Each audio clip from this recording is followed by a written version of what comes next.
Copilot can analyze images very competently. Let's see one example.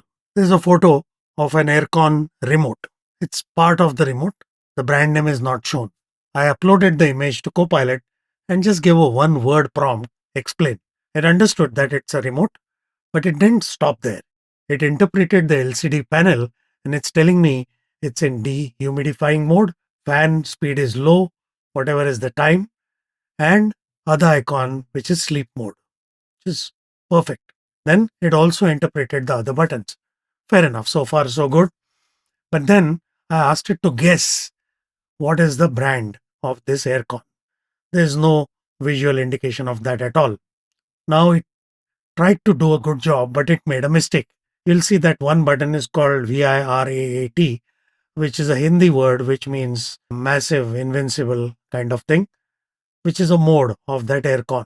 And because that's a Indian word, it assumed it's an Indian brand of aircon, and then it's telling me it's Voltas. That's wrong.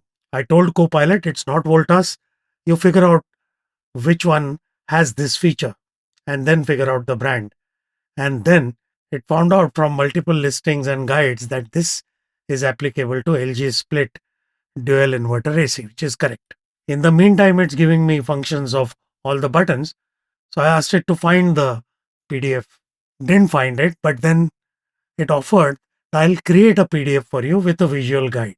I asked it to add illustrations and icons and create a downloadable PDF. And this is the PDF.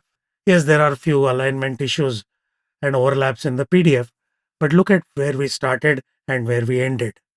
So this is the power of image analysis. This is just one example.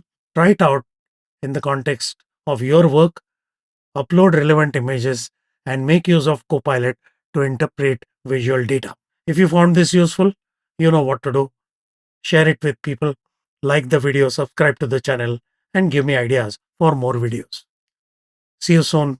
Thank you for watching.